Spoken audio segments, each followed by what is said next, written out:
Darkest Moments in TV History, Part Now, which 5 of these ways by would you Nick choose to Crowley. reveal your secret crush on someone? A, would you write that person a letter? It's March 6th, 1995, as taping begins on an all-new episode of The Jenny Jones Show. The program was essentially a tabloid talk show centered around everyday people caught up in unusual circumstances, which made for an entertaining yet often questionable program, with the showrunners doing everything in their power to make the content as shocking and sensational as possible. And this episode was set to be no different. The segment centered around 6 people, each of whom had a secret admirer, who would be revealed for the Humans very have been first doing time. this ish from the beginning of time. Just chasing clicks, views, likes, Shocking and sensational eyes, as possible. ears. And this episode make was set to all be the no money. different. This episode was set to be no different. The segment centered around 6 people, each of whom had a secret admirer, who would be revealed for the very first time here on the show, with the most compelling of the group by far shaping up to be 24-year-old Jonathan Schmitz.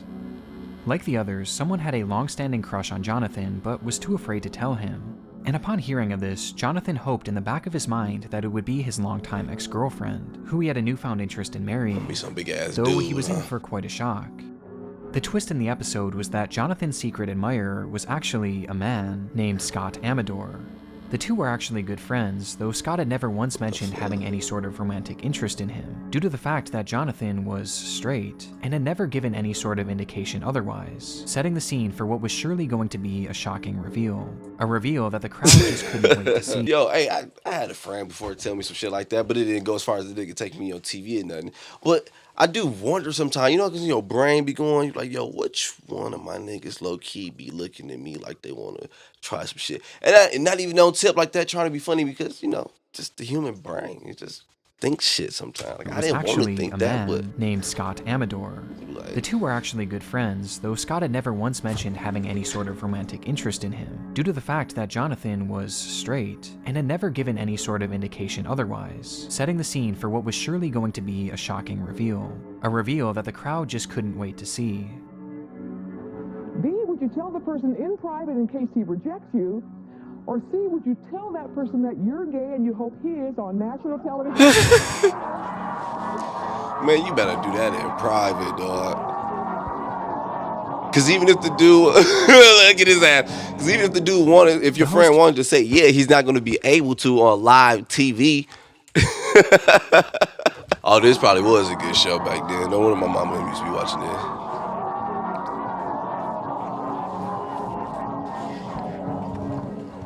The host, Jenny Jones, starts by talking to Scott and a mutual friend, inquiring as to how this crush began in the first place. I want you now to meet Donna and Scott. Now, Donna has been helping Scott pursue his secret crush on John. John's backstage. He can't hear us. How bad's the crush? Tell me about the first time you met him.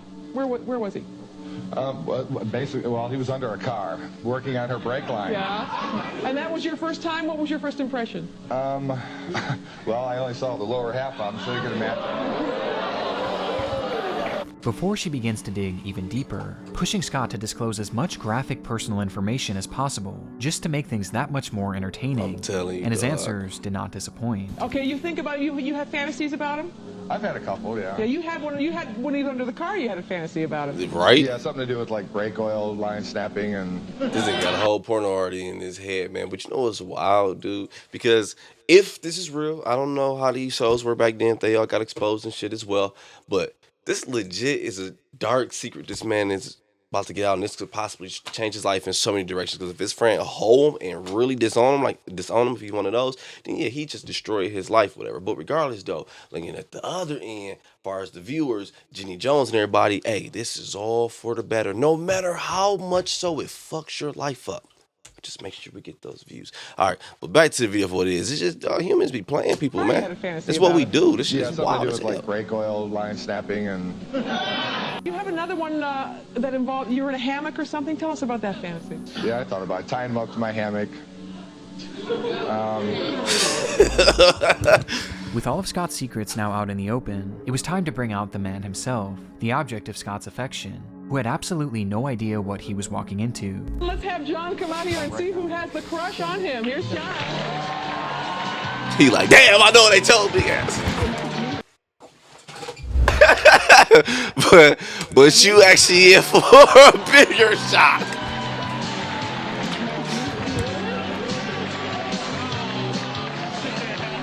My nigga, look in here, bro.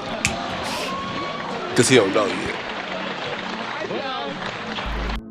This was the pivotal moment of the show, the big reveal, and perhaps overcome by the excitement of the ratings that she assumed this would bring her, Jenny Jones could hardly wait to blurt out who Jonathan's admirer truly was. Damn. Did you think Donna had the crush on you? Did I? No, we're good friends. Well, guess what? It's Scott that has the crush on you. You lied to me.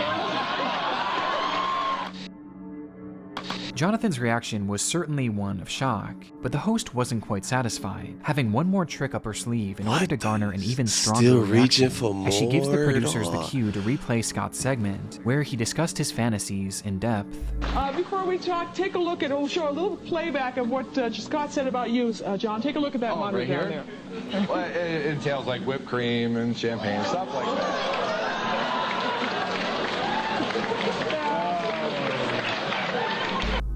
And from here, the segment comes to a close, with Jonathan reaffirming that he is in fact straight, thus dashing Scott's hopes of ever dating the man. Did you have any idea that he liked you this much?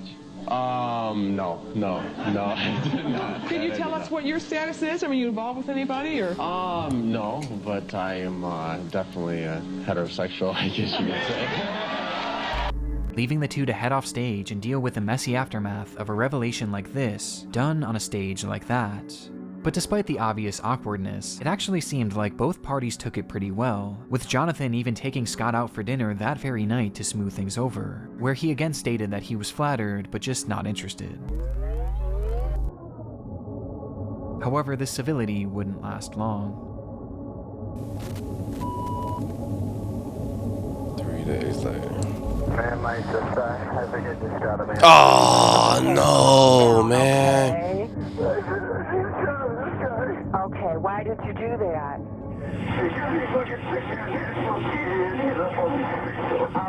Okay, I want you to calm down.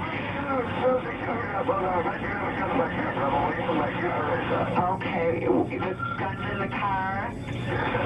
Okay, I want you to He try said to on calm national down. television. Okay, can you tell me again why you shot the man?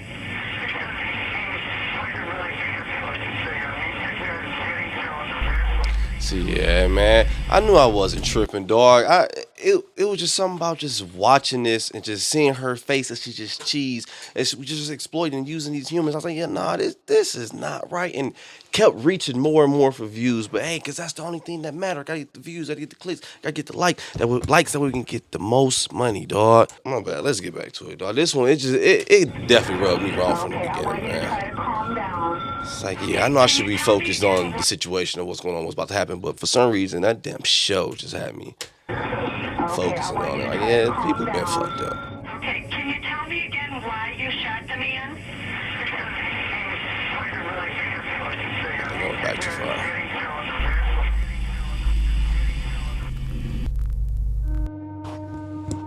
Though he didn't say it at the time, the truth was that Jonathan was left shaken and embarrassed by what had happened on the Jenny Jones show, and despite the fact that the program at this point hadn't even aired yet, it was weighing heavily on his mind, just knowing that it would soon be seen by people he knew. Damn And it, his knew it feeling was only coming. intensified due to the fact that Scott was seemingly not taking no for an answer, leaving a note on Jonathan's door just 3 days later, writing, "If you want to turn this off, you'll have to use a tool.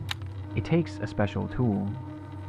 This note was his breaking point. The moment Jonathan read it was the moment he made his mind up.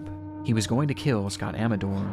He left his house right then and there and purchased a shotgun, which he used to break down Scott's door, approaching the man and firing 2 shots at point-blank range, both of which Why would you pursue something like that, man? If the man told you no. He left his house right then and there and purchased a shotgun, which he used to break down Scott's door, approaching the man and firing 2 shots at point-blank range, both of which connected, killing Scott instantly. With his mission accomplished, Jonathan sped away from the scene, calling the police shortly after and confessing to everything, stating his sole motivation for doing this being the humiliation he felt from Scott's own confession on that TV show, as well as his continued flirtation despite Jonathan's obvious disinterest.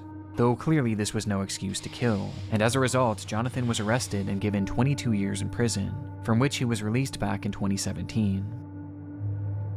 Due to the fallout from this episode, it was pulled from the lineup before it even made it to air, but today the full recording can be found across the internet, giving us a look at the stage on which a killer was made, and a scene that has now become immortalized. as one of the darkest moments in television history. Oh boy, this has always been my favorite series from Nick Crowley because ish people are watching. Later, you find out about it. The real dark side of it. We gotta ask for us. It's more instant now because as we're watching ish on the internet, damn near the next day tomorrow, it should be out about whoever you're watching. But basically, I say that because hey, this ish has been going on even when it was just lights, camera, action, huh? Man, yeah, your friend told you he wasn't into it. Should have left it as that, dog. Should have left that shit at that. 7月4号的晚上，一家人正常午睡。到了5号凌晨，意外发生。5点半早晨，我醒了。我醒来的时候你不在。 He had nowhere else to turn. It had been 11 long, excruciating days since 55-year-old Shu Guli had last seen his wife, Lai Hueli, who had vanished from their apartment in the dead of night. So now, desperate for help tracking her down, he took to the local news stations, putting out a public plea for any information that could help bring her home. Her disappearance occurred on the 4th of July, 2020, which also happened to be their daughter's 11th birthday. Damn. To celebrate, Shu made the family a special meal, including his daughter's favorite, meatballs, cooking the entire recipe from scratch, even grinding the beef at home. The dinner was supposedly a success, and to finish things off, Lai and her daughter enjoyed a tall glass of milk poured by Shu before the family turned in for the night. Hours later, in the dead of night, Shu woke to use the restroom, and upon getting back into bed, he briefly watched his wife as she was sleeping peacefully next to him, before he fell back asleep. He would never see her again. 24 hours later, Lai Hueli was officially reported missing, and a full-blown investigation into her whereabouts was launched, which is where things begin to get strange. When police searched the apartment complex, they noted a large number of security cameras positioned all over the property, both inside and outside of the building, making it all but certain that Lai would be seen in the footage at some point leaving the apartment, which would at least give investigators a timeline as to when she left. The footage first shows Lai and her daughter taking the elevator up to their apartment at 5:04 p.m., which was presumably right before their meal. From there, over 6,000 hours of footage would be reviewed frame by frame, though strangely, Lai was never pictured again. To investigators, this was impossible. The cameras covered every single possible exit, and it was shown that not a single route would have made her completely undetectable to them, which quite simply meant that she could not have left the building. She had to be somewhere inside. And so they searched everywhere in that complex, from the unit she lived in to the AC vents, the water tanks, storage units, everywhere. Though still, they found nothing. Lai was gone, but at the same time, she clearly hadn't left. It was no wonder why Shu felt so helpless in the situation, and fearing that they were reaching a dead end, he began what essentially became his media tour, as he attempted to get as many eyes as possible onto the case in order to help find his wife. 许先生说，7月5号凌晨12点半，他起床上洗手间的时候，妻子还躺在身边。到了清晨5点半，床上就只剩下他一个人。我也没在意，对吧？您当时为什么没在意？发生了这个很正常。之前有没有发生过这种情况？没有。我女儿怎么办？我的生活怎么办？啊，我老婆什么时候回来到底？是我都不知道，现在对吧？我把女儿叫起来了，因为我女儿在隔壁嘛。那么叫起来问了她一下，我说你妈妈有没有看到？她说没看到。我当时也没怎么在意，反正早晨出去就出去吧，就是说，那么继续自己的事情。 These media appearances began to happen numerous times a day across essentially any station that would allow him on. Though even when this failed to garner any leads, he kept the pressure on the public, this time by announcing a reward of 100,000 yen for anyone with information that could help lead to her discovery. Meanwhile, investigators kept digging, searching the area again and again, but still, it just wasn't adding up. There was no way out of that building that hadn't been thoroughly checked over. Well, except for one.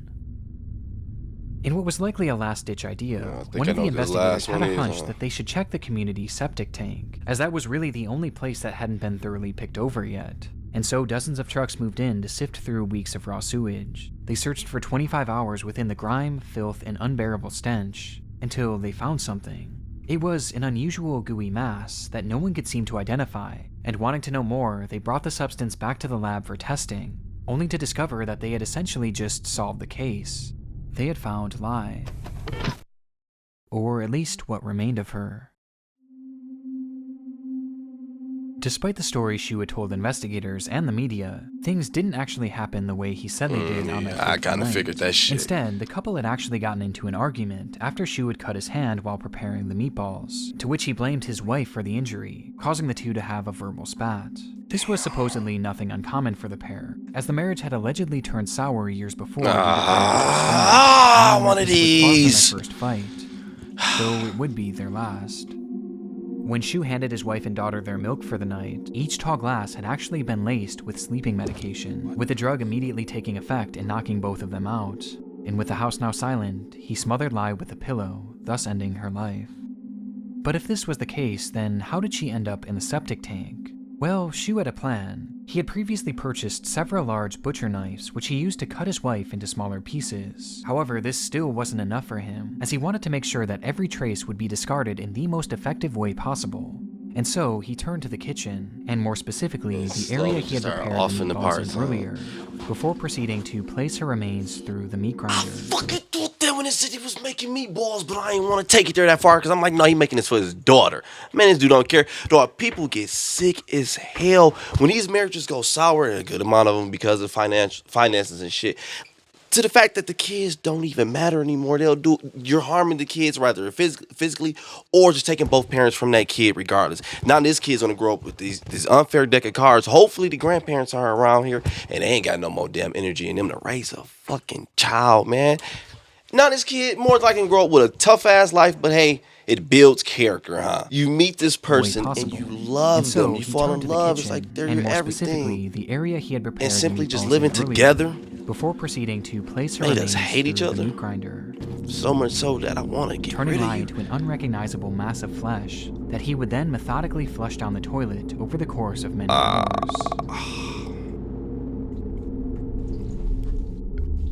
7月4号的晚上，一家人正常入睡。到了5号凌晨，意外发生了。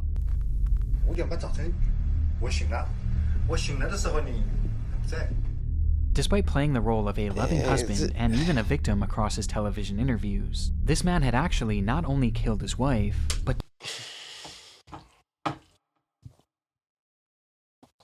you could just tell when he was telling the story. I'm like, man, it just don't seem like someone who's upset. I wouldn't say upset, who's sad, who's hurt that their loved one is just missing. But then again, people cope different. People grieve different. All this ish. Hell, sometimes I even laugh. But good amount of them. I bet that's me banging this. It just doesn't add up. This man had actually not only killed his wife, and but desecrated her remains in a horrendous fashion. And it's almost as if it's like, yo, my life ain't shit anyway, because we know it's a finance issue, so more than likely she taking care of everything and got rid of her. So, hey, I kind of want to get caught, or it could be, which most of the time it is, hey, I'm just going to over-try so hard that way, because in my eyes, it looks like, yeah, I'm doing the most. They really going to not suspect me because I really want to solve this. But the whole time it's like you're doing so much that you're falling off track. You're focusing on trying to prove that you're innocent more than that you're trying to find this person, which is most of the time the clean giveaway. And I learned that the first time I got caught stealing from my cousin. This simulator is wild. Where's the human manual? The role of a loving husband and even a victim across his television interviews. This man had actually really not only killed his wife, but desecrated her remains in a horrendous fashion. And looking back at some of his answers, it's honestly not all that surprising. 出不去的，按他的智商，老实说，我这么多年了，这也得跟他做夫妻了，哎，对他了解，他是出不去的，就是。 As a result of his crimes, Shu Gulai would be sentenced to death, with his execution being set to happen in the near future. 2 weeks they don't play over there. Over here, you kill 20 people, beat up 5 babies, you're gonna get 3 years. Like, you really put this nigga back in society. You just gotta hold them L's if you losing in the relationship, man. Suck it up.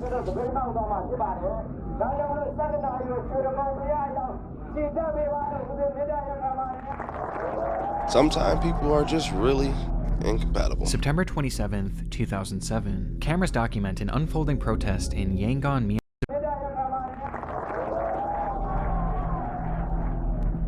September 27th, 2007. Cameras document an unfolding protest in Yangon, Myanmar, as thousands of people take to the streets to express their displeasure with their government. The demonstration was part of an emerging struggle later known as the Saffron Revolution, with tensions having risen in the month prior when the government made the decision to remove subsidies on the price of gasoline, thus causing gas prices to inflate overnight by over 60%, throwing the economy into instant turmoil.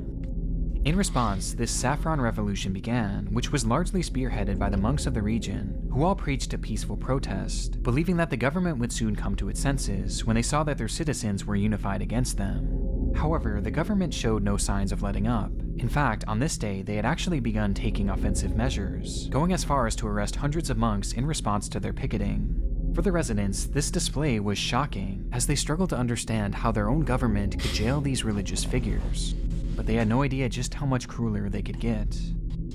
As the demonstrators marched in the street that day, a line of officers announced that they had 10 minutes to go home or else they would face dire punishment. But the crowd refused to back down, being intent on marching on to let the world know just how serious they were.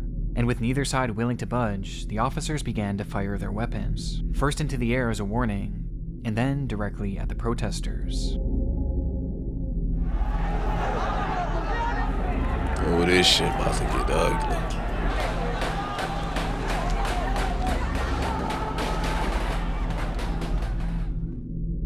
It was a massacre, with the official death toll being 10 innocent civilians. Oh, they was shooting. While others on site that day posited that the number was likely much higher. The footage is disturbing on its own, but there was another layer to this ordeal, one unexpected variable. A man named Kenji Nagai.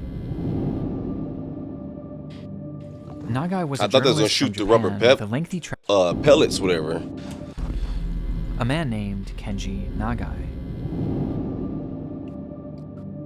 Nagai was a journalist from Japan with a lengthy track record of reporting on situations in dangerous, even war-torn countries, building up an impressive resume in the journalism community. And during the Saffron Revolution, he was visiting the region with his camera to document the events firsthand, as he had done with so many conflicts before. Yet despite having so-called special protection due to his journalist status, Kenji never made it back home, with Myanmar officials reporting that he had accidentally been struck in the chest by a stray bullet, making him the only foreign casualty in this ordeal. The revelation was obviously heartbreaking for his family and for the entire country of Japan, who strongly condemned the slaying of Kenji as well as the slaying of the other protesters. But still, officials in Myanmar asserted that this was all just an unfortunate accident, a classic case of a man being in the wrong place at the wrong time. But this was only the beginning of the story.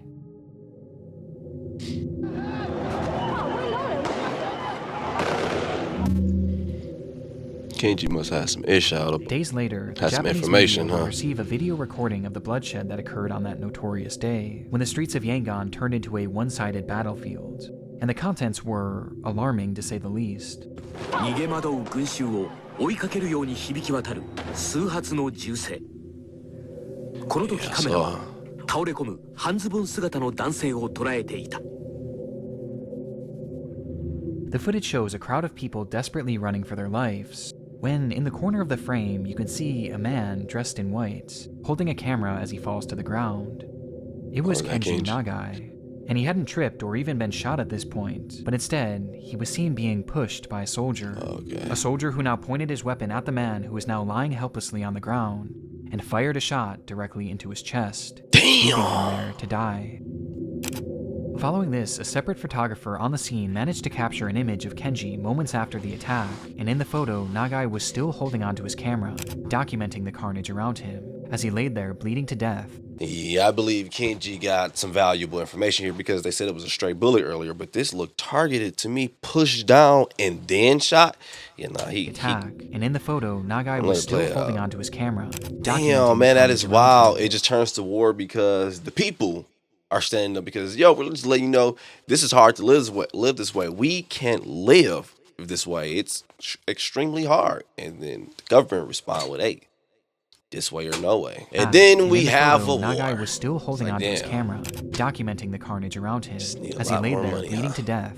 The scene managed to capture an image of Kenji moments after the attack, and in the photo, Nagai was still holding onto his camera, documenting the carnage around him as he laid there bleeding to death, having taken a bullet directly into his heart. The revelation was shocking for a few reasons. Most obviously, He had it a point to disproved the prove. initial claims that Kenji Nagai had been shot by a stray bullet, as this was clearly and quite literally an execution. But it also showed the entire world these harrowing yet inspiring images of a fearless, passionate journalist who continued documenting the battle around him, even as the life left his body, with his corpse being shown minutes later still holding on to that camera. Which leaves us with one burning question. What happened to that camera? Kenji Nagai had quite literally given his life to capture the images on that device, and with the man being so close to the action, it was likely that whatever was on that camera was incredible, and perhaps even showed his execution up close, which could give more details about how exactly his passing came to be. Yet when his body was returned back to his family in Japan, that camera was nowhere to be found, despite it being in his hands when he passed. Had it been left behind? Was it destroyed in the carnage? Well, it wouldn't take long for these two questions to be answered, as more footage of the event would soon emerge, again on Japanese television. The clip appeared to show one of the soldiers responsible for Kenji's death going in and physically prying the camera from the young man's hand, and from that point on, it had never been seen again. And with that, one of the most unique lost media searches of all time was underway. And this wasn't an example of lost media that's better off staying lost either, as Kenji's own family was desperate to get this camera back in order to showcase his final images to the world. And so they put out various requests, pleas, and even started a petition begging the government of Myanmar to turn the camera over, assuming that they were the ones who held it in their possession. Though despite the immense public pressure throughout the years, nothing ever came of their pleas. In fact, not only did the Myanmar government refuse to give it up, but they continued to assert that Kenji's death was nothing more than an innocent accident. And for many years it would remain this way. Until, out of nowhere, a full decade and a half later,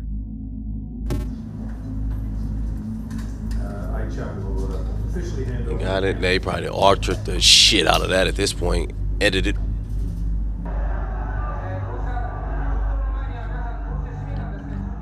a press conference was held with the family of Kenji Nagai as the camera was finally returned to their possession. The story of how this camera got back to them is almost entirely a mystery. A group called the Democratic Voice of Burma was involved in some capacity, though they credited an unnamed individual as the catalyst behind its recovery, with many believing that this person had likely stolen the camera from the government and smuggled it out of Myanmar.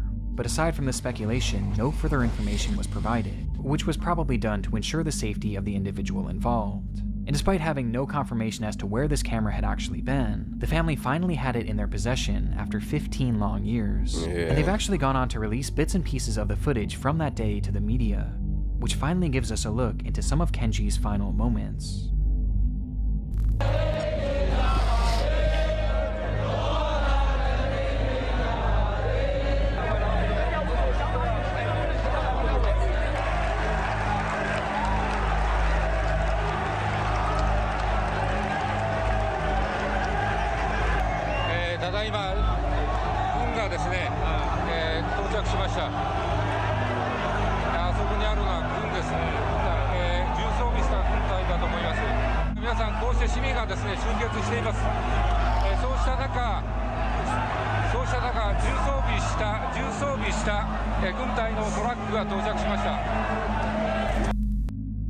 Moments after pointing out the military that had moved in to quell the protests, Kenji was executed by one of those very soldiers. It did stop right there. It's unclear how much more footage was actually on that camera, but for the time being, this is all that's been released to the public, and it's likely to remain that way forever. Today, his family hopes that this footage will help highlight the fact that the problems in Myanmar are actually still very prevalent, with the civil unrest continuing to lead to the deaths of hundreds, even thousands of people per year. As for many of the citizens, the battle rages on. Though in a somewhat poetic fashion, the recovery of Kenji's camera actually brought the situation back into the news cycle, meaning that even after his death, Kenji Nagai continues to make a difference.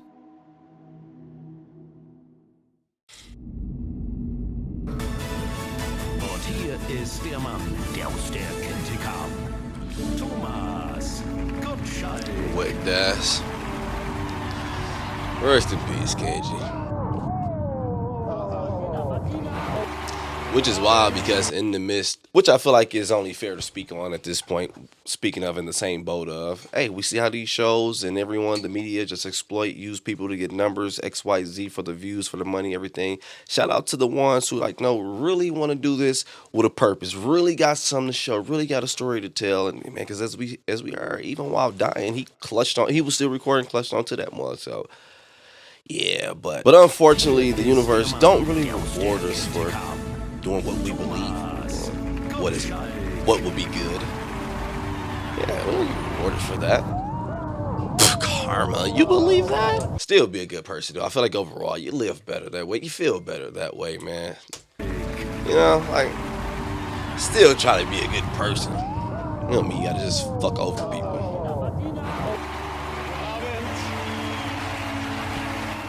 Wet and Das. It was always a big deal when Wet and Das would go on air. After all, it was far and away the most popular show in all of Europe, drawing in millions of viewers to see what crazy segments the show would come up with. The premise of the show was that the contestants were given various unusual challenges that they would attempt to complete in front of a live television audience, with these challenges always being somewhat tailored to the contestants' lives.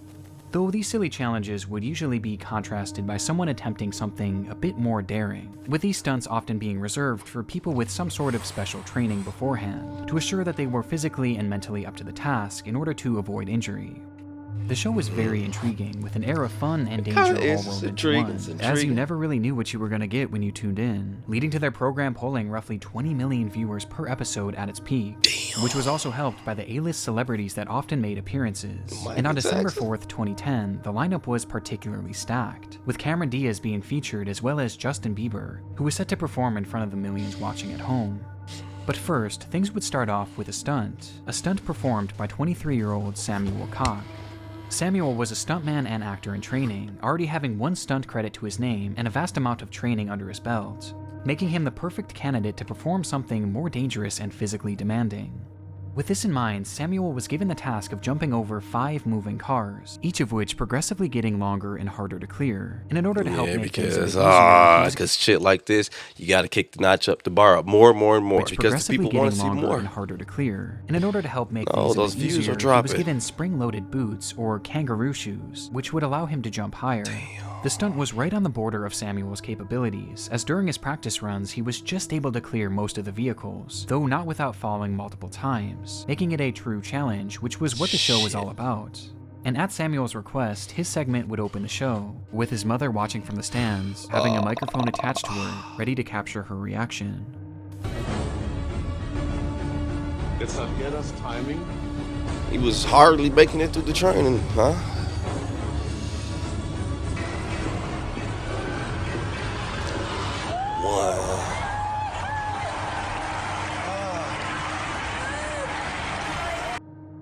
The first jump goes off cleanly, making it obvious that Samuel could actually do this. Though when approaching the second car,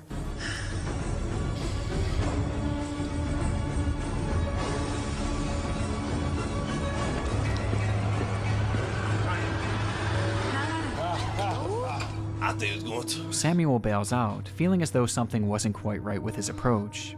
This meant that he would now have to execute the next 3 jumps without fail, or else he would lose the bet. And with the pressure mounting as the third car approached,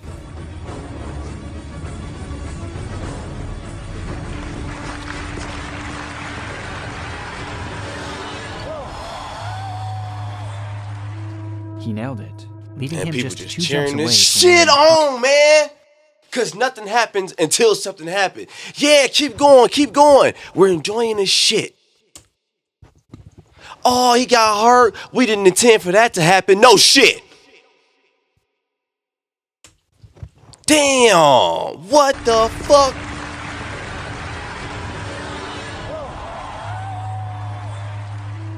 he nailed it, leaving him just 2 jumps away from winning the prize. Though waiting for him inside that 4th car was a surprise.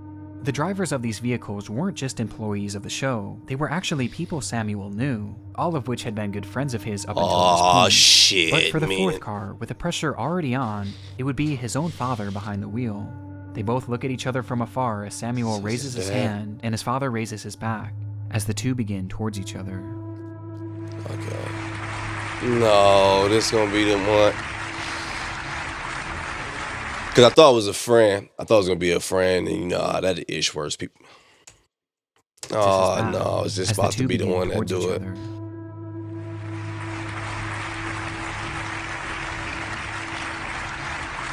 It's Pops.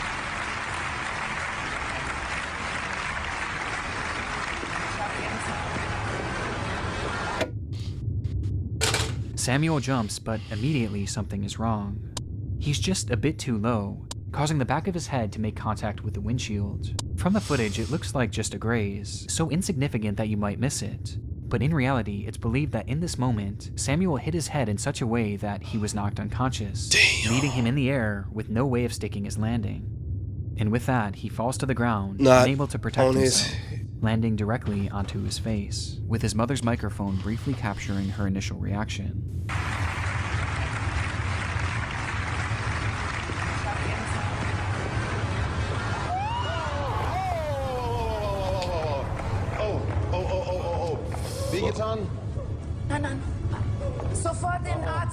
You had to know this was a possibility. The camera cuts to one of the judges, whose face tells us just how bad the scene is. Samuel isn't moving and is totally unresponsive. Even as his mother runs from the stands to comfort him, he doesn't move an inch. Even worse, the program was beloved due to the fact that they aired no commercials. It was a live feed for as long as 3 hours, meaning that they had no commercial break to cut to. And remember, this was the very first segment. Yup, he said it was up. Instead, the cameras show the audience, all of whom were standing there stunned in complete silence, as paramedics rush in to help the man. It would be several excruciating minutes before the host, Thomas Gottschalk, announced that the show would be canceled for the evening, ending the program early for the very first time in its history. Dankeschön, bis gleich, hoffentlich.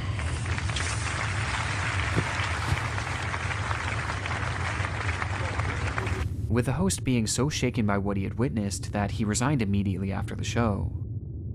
The good news was Samuel was alive, though he was in rough shape. 2 of his cervical vertebrae had been fractured and his spinal cord was badly damaged, which left him fully paralyzed from the neck down, turning him instantly into a quadriplegic.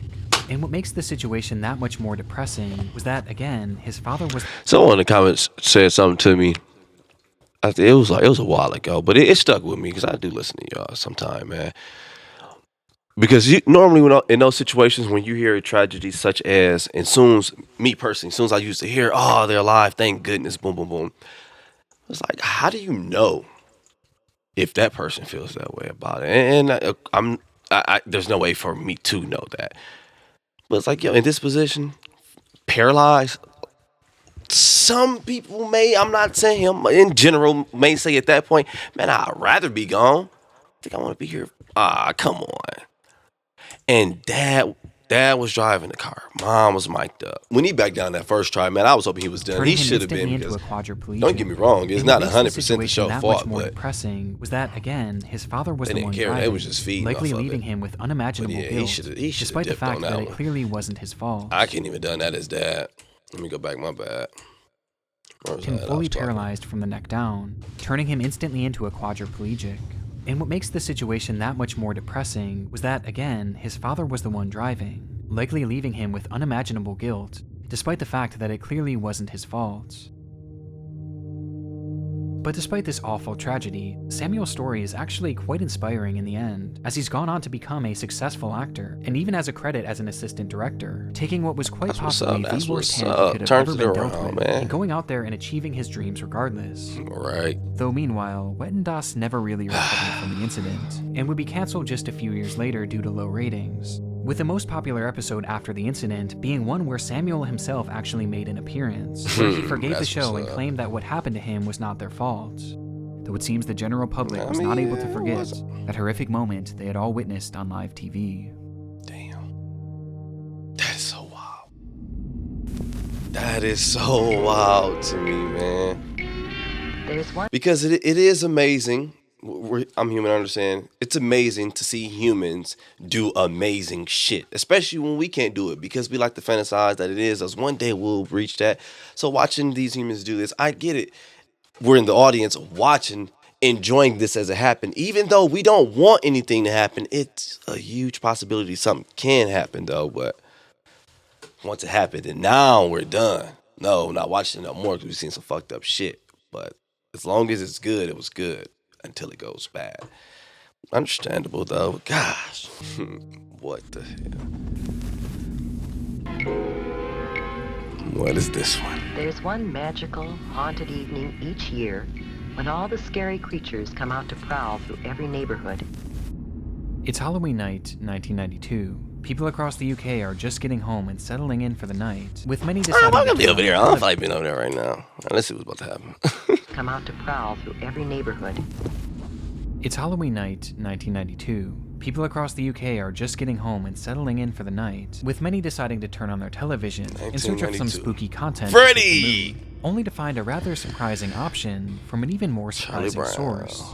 The Michael BBC. Myers. They were airing a new special called Ghost Watch, a daring mission that followed famed BBC presenter Michael Parkinson and a team of reporters as they aimed to capture definitive proof of the existence of ghosts. And to add another layer of tension, they would attempt to do so live on TV.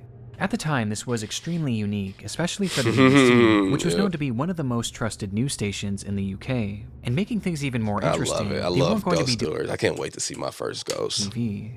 At the time, this was extremely unique, especially for the BBC, which was known to be one of the most trusted news stations in the UK. And making things even more interesting, they weren't going to be doing their investigation at a well-known haunted destination, but rather a simple suburban home. A home inhabited by a family and what they claimed to be an intense, even violent spirit named Mr. Pipes. The name was given because the spirit produced loud banging noises, which the mother initially believed to be the home's old water pipes.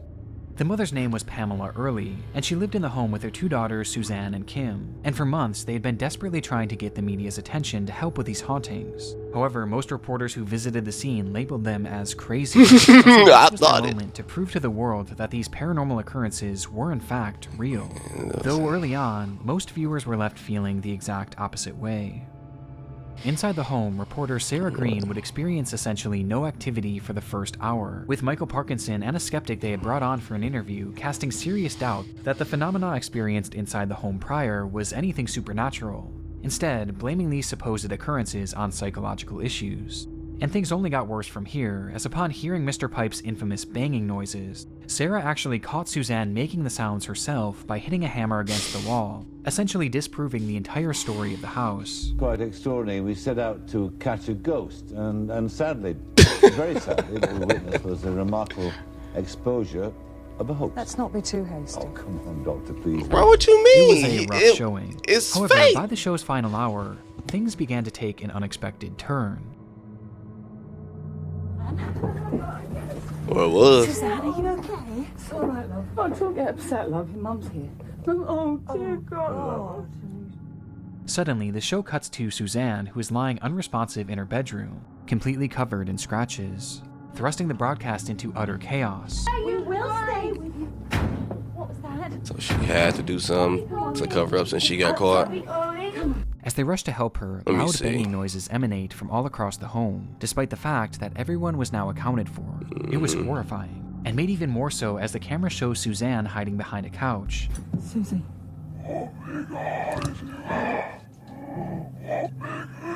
Stop it! Stop it, Susie!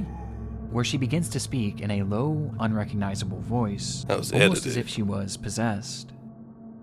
Now, in case you haven't caught on yet, Ghostwatch is a work of fiction. The entire show was actually a staged, pre-recorded movie, with everyone you see here being actors, except for Michael Parkinson, who was actually a presenter of the BBC, who was used to make the movie look as authentic as possible, in order to terrify the viewers. It was pretty good. In fact, pretty the show good. even started with a brief disclaimer, explaining that this was all going to be a staged performance. Now, on BBC One, Screen One presents an unusual and sometimes disturbing film marking Halloween. Using the modern idiom of the outside broadcast, Michael Parkinson, Sarah Green, Mike Smith, and Craig Charles star in Ghostwatch. But the problem was, most people didn't see this. And with the movie aiming to look as authentic as possible, many just took it at face value and truly believed that they were watching an actual real possession unfolding before their eyes. And the program wasn't over either.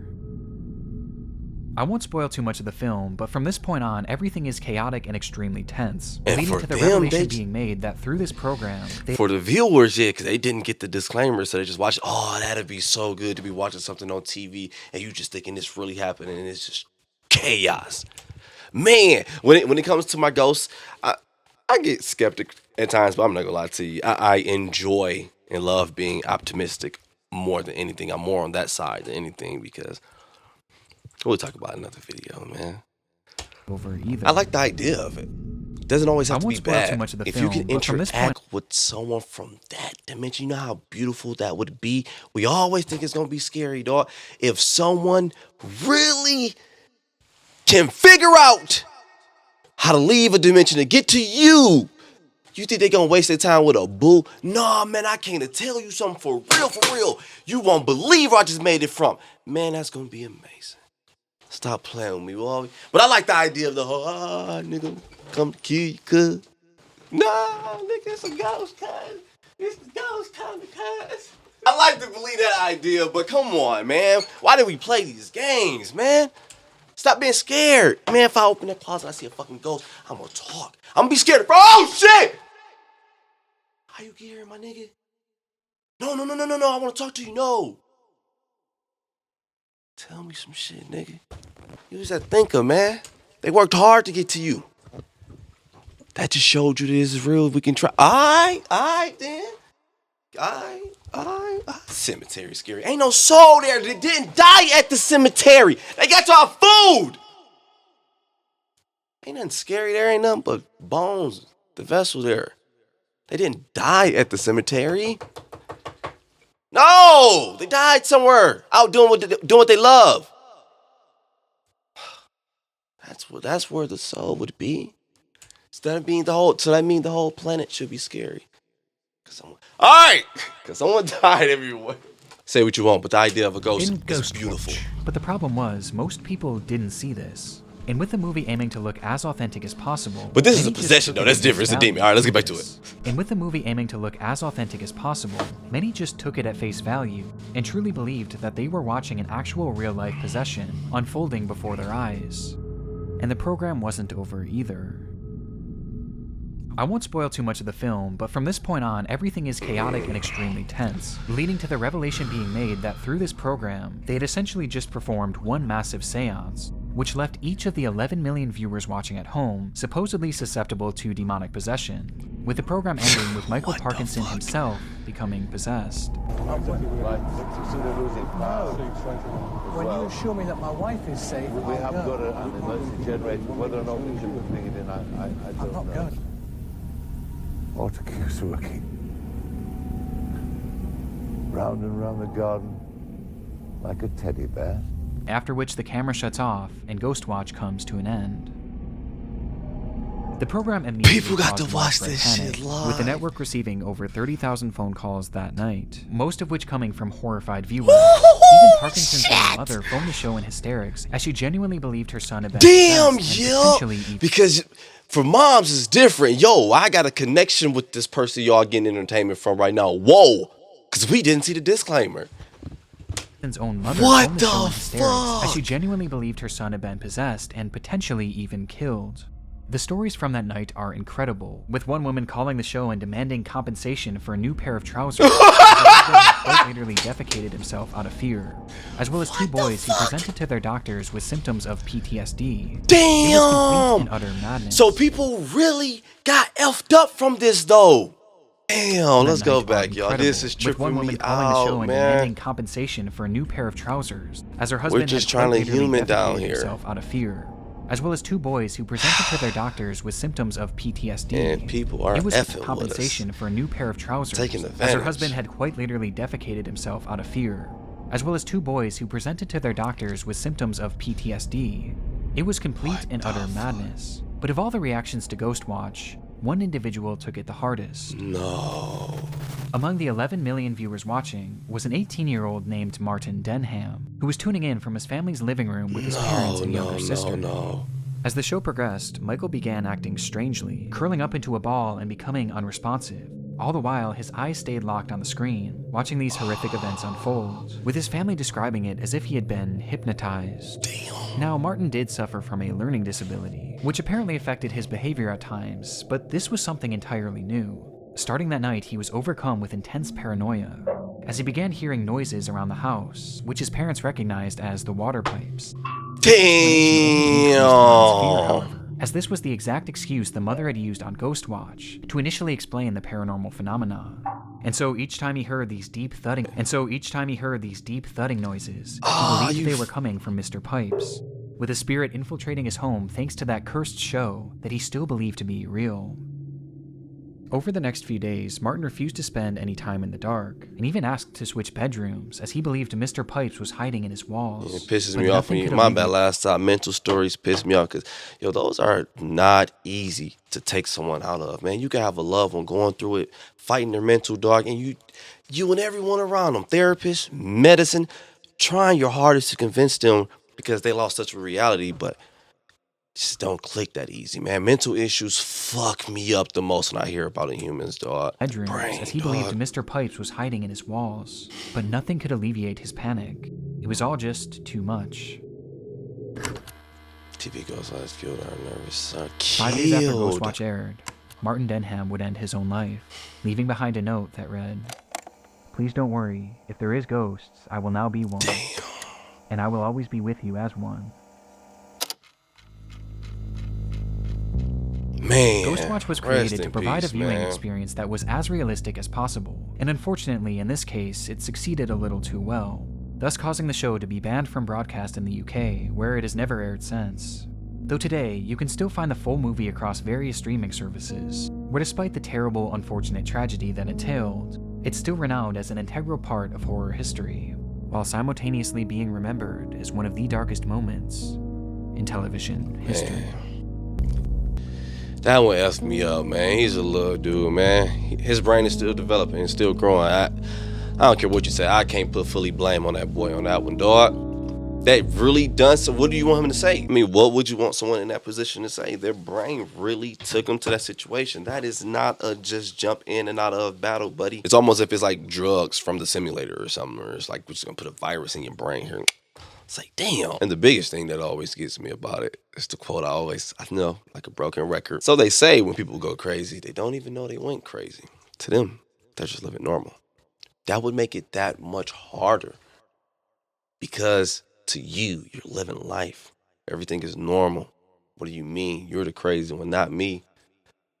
Don't know if it actually works the way, hopefully never ever to find out, but yeah, it's just the mental fucks me up, dog, my bad. I knew this video was gonna rub me wrong from the very beginning one. Jenny Jones, man, watch that, it tripped me out. I know I should have been more focused on the whole situation of the guys, which I wish they would have definitely ended it. As far as just splitting ways, whatever, but yeah, just seeing the idea of someone hosting a TV show and everyone viewing and, oh, we love this. This person's about to pop their biggest secret. It's either gonna go left or it's either going to go right, and we don't care. We just want to watch it. But when it goes left, okay, now we show concern. Why not show that before it happened? Because this relate also to the freaking the Wes Dawson one. I forgot the whatever name was. Like, yo, there's no way we didn't look at this as, hey, if this goes this way though, because this is a possibility as well, then this can be bad. But we're just banking on it going good, even if the possibilities for it going good is far less than all right. I knew this. I was like, yeah, this is gonna rub me wrong, man. This is wrong, dog. Oh, and the Ghost Watch. See, and this is what I was talking about earlier as well, man. Hey, as you probably could tell from the beginning, I'm someone who loves the idea of a ghost, man. But just hearing the people who play on it, like, yo, I'm gonna try to convince you this is real by doing the fakest shit. That is so much bullshit, man. Why are you doing that? Because people really become affected by this shit, because you get some who are still young and their brain is still impressionable. Yo, they are kids. They have to grow up the way you did as well. You have to give them that opportunity, dog. So yeah, for me as a dog, it sounds like, no, I would never do that. But yeah, you got people who would. So damn, bam. Now I'm paranoid as hell because you told me that all this is just real, and I saw it happen live on TV, and this is the most trusted network at the time as well. So now my brain tripped out, and I don't know how to stop it, but I'm gonna go ahead and take my life, dog. A lot of you kept saying Nick Crowley, that's the reason why I'm watching it, but technically that would mean I fell into the trap too then, huh? Because you guys kept telling me, dog, I really don't watch Nick Crowley like that. It's too dark, dog. But y'all kept Nick Crowley. So I was like, F it. It's what the people want. You are not taking me alive, fucker!